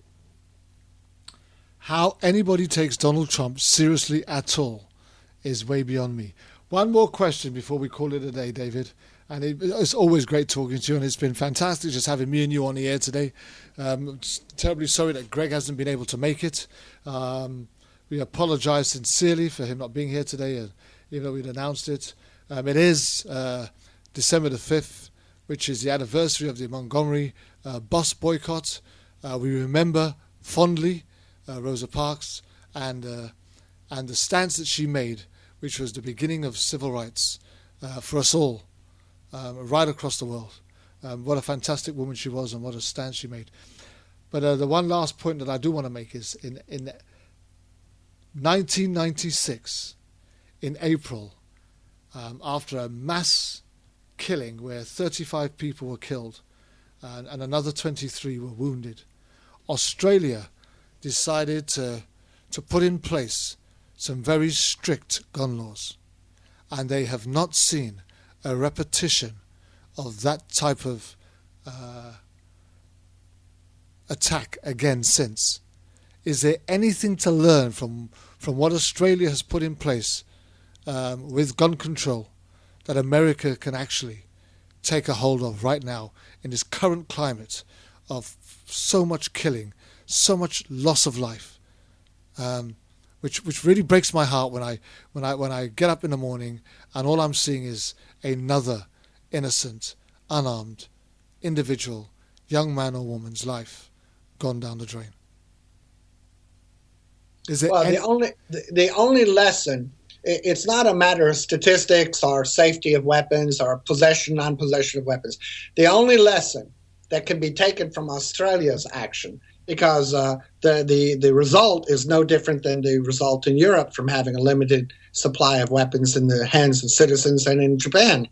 The lesson that can be taken is if a government, and in that case the Parliament of Australia, if the Congress of the United States would develop the same courage and sense of service to the people instead of to the lobbyist NRA and other associations lobbying for guns in America, if they would develop the same courage, sense of purpose, love of country, and to value citizens as did the Parliament of Australia when it took that brave decision, then our Congress too could bring about a new level of safety and protection in our country, not only for our citizens and politicians, but for the people who enforce the law, the police officers, and one was killed last week, remember, in the Planned Parenthood attack, for them as well. So my answer to you very briefly is yes,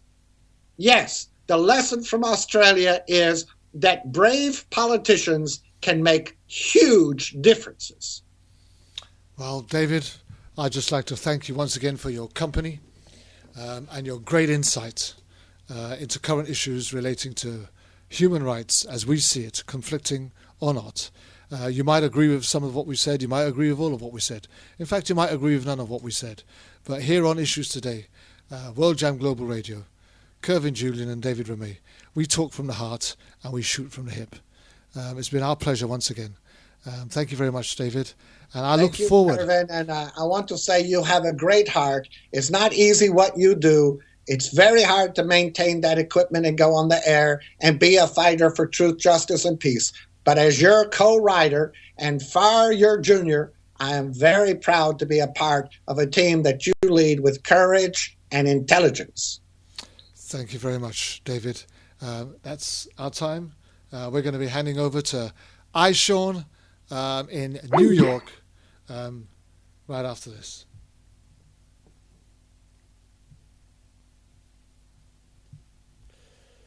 I suppose I need that.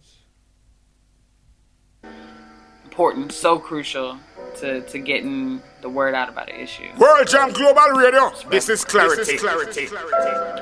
Oh, oh, oh. Hey, hey, hey. Oh, oh, oh. Oh, oh. What happened? What happened? What happened to Sandra Bland? Sandra Bland. Hey, I'm asking.